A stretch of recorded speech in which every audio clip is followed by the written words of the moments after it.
Hello everyone. Today we are talking about 3, 2, 1, and it is dealing with addition, subtraction, and opposites. Okay, so in order to do that, we have to kind of start with the baseline. So let's take out a piece of paper. There's going to be a little bit of stuff that you're going to need to write down. Just pause the video when you need to write some things down. All right, integers are a set of numbers that include what? Okay, just kind of think about what you think that would include. If you said it's going to include whole numbers, positive numbers, and negative numbers, you are correct. So I know when we started talking about the graphing, we started talking a little bit about some negative numbers. So this is kind of your second exposure here to both positive and negative numbers. If you look at the number line here, on the right-hand side, you can see that it has negative numbers and positive numbers on both sides. All right, let's take a look at this one where we have opposite numbers. So if I have 5, we know the opposite of that would be -5, which is going to end up right here. And if we have the opposite of -3, I should do that in a different color, that's going to give us a 3. So in looking at this, opposite numbers are the same distance from 0, and the sum of opposite numbers is always going to equal 0. Okay, so our example, just like it says here in the picture, -5 and +5 are opposites, and if you look, the opposite, if you subtract them, you get 0, because that's right where they meet in the middle. And then the opposite of 0 is also going to just be 0, because there's nothing, 0 cannot be negative. All right, so here we have some examples of opposites. We have -4, and 4 is the opposite. Okay, if I use 1, the opposite of 1 is going to be -1. If I take the opposite of -5, it's +5, which we've already talked about. The opposite of -6 is going to be +6. The opposite of 3 is -3. And the opposite of -2 is 2. And you can see here how we don't have an opposite for 0.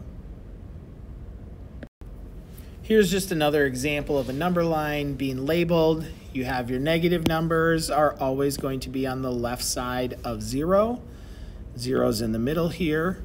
And then you have your positive numbers are always going to be on the right side. So left is going negative, positive is going to the right.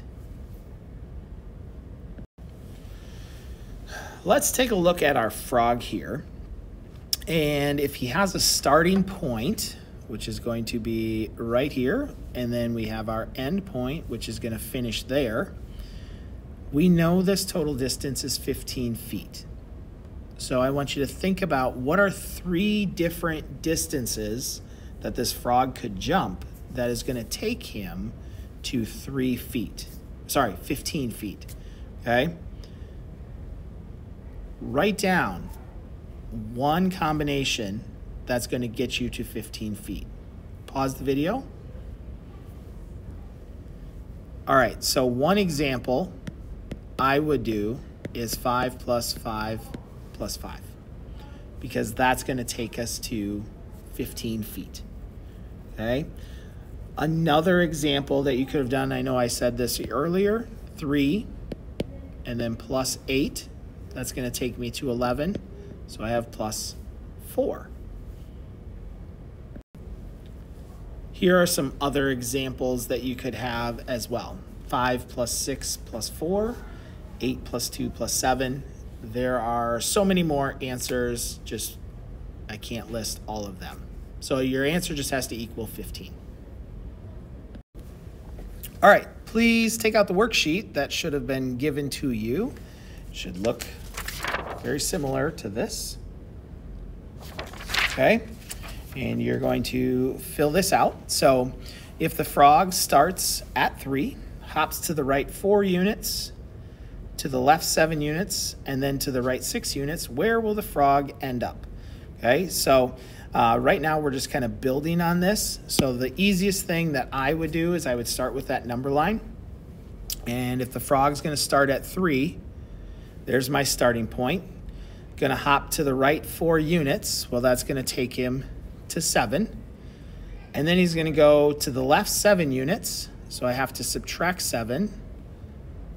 So I'm going to go this way. And actually, I'm going to change that up. I'm going to color code this so you can kind of see what moves are happening here.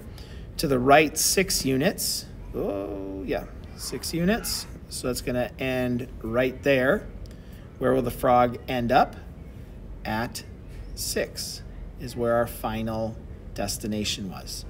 So what we really had here was 3 plus 4, and then we subtracted 7 to the left, and we added 6.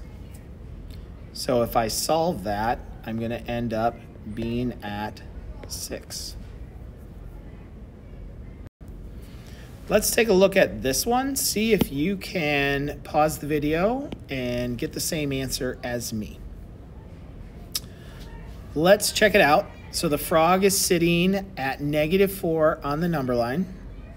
So right there's my starting point. Again, filling out your piece of paper.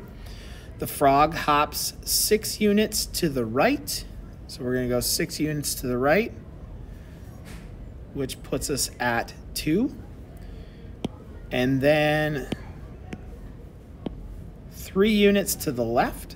So from there, 1, 2, 3, pulls me there. And then 5 more units to the right. So we're going to go 5 back to the right. Okay, write an expression to represent the frog's movement. All right, so again, I'm going to kind of stick with the color coding here. So we started on -4, and we moved to the right, which is addition, 6 units. Then we moved 3 units to the left, so I'm going to subtract 3. And then 5 units to the right, so we add 5. And our frog ends up at 3 as the starting point. Okay, now tying back into what we said earlier, what number is opposite of where the frog landed? Well, the opposite of 3, hopefully you wrote down, is -3. All right, we're doing a great job with this. All right, so now I have the next problem is kind of reversing that thinking and what we were doing. So I have, if another set of hops was represented by 5 minus 10 plus 2 plus 1, describe the frog's movements. Where did the frog start and where did the frog end up?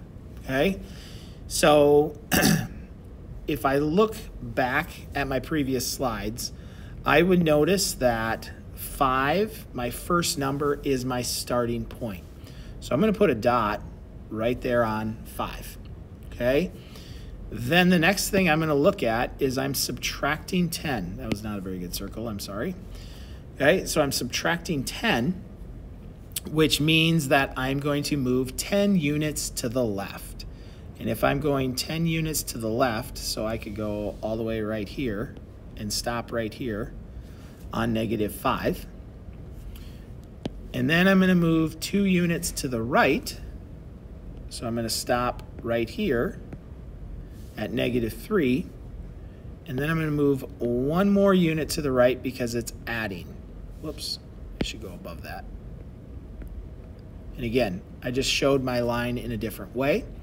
Okay, I could still do the hops just like I did before, where I'm going like this, and then I'm coming back 2, and then I'm coming back 1. Again, it's kind of whatever is comfortable for you. So our final answer here is going to be -2, which is where the frog is going to end up. Okay, so subtracting 10, again, subtract is going to equal, it's going to the left. Adding is going to mean that it's going to the right. And finally, we are going to finish up with some problems that you're going to do on your own. Use your number line, just like on here, and see if you can figure out these 3 problems. So pause the video, and then I will work them out. Welcome back. We're at -2 here to start. So I'm doing A, and then I'm going to subtract 9. So remember, we said subtract was moving left. Oh my gosh, bad equal sign. Moving left. And we're going to move left 9 spaces, which actually puts us at -11. So hopefully you got that for an answer. Moving on to B, as you can see, I'm color coding, starting with 5, and I'm going to move 5 to the left, which is going to get me at 0. Okay. Oh, I bet you wondered, what is the negative of -4? Or in other words, we would read this as the opposite of -4. Because if I just saw a -4, I could read that as the opposite of 4, because we now know the opposite of 4 is -4. Okay? So what is the opposite of the opposite of 4? So the opposite of -4 is going to be +4. So we are going to start at +4. And then we're going to add 7.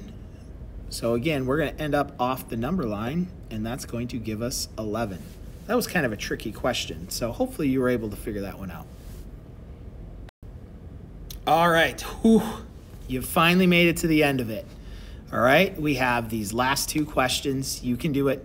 Pause the video, see if you can do it. Don't let E trick you. I just showed you how to do it. You got it. All right, welcome back. Let's go with D first. We're going to start at -6. And we're going to move to the right 2 spaces. That's going to get me to -4. So a -6 plus 2 is -4. Some of you may not even needed the number line because you're starting to understand it, which is awesome. That's what we want. All right, E. I have the opposite of -1. What is the opposite of -1? I'm glad you said it was 1. And now I need to subtract 8 from 1. Okay, well, that means subtract, I'm going to go to the left. And I'm going to go to the left all the way over there. And I'm going to get to a -7. Okay? Hopefully, this video helps you to understand how to use the number line. It's an introduction a little bit into adding negative numbers and integers and how to do that. So you are now done with the video.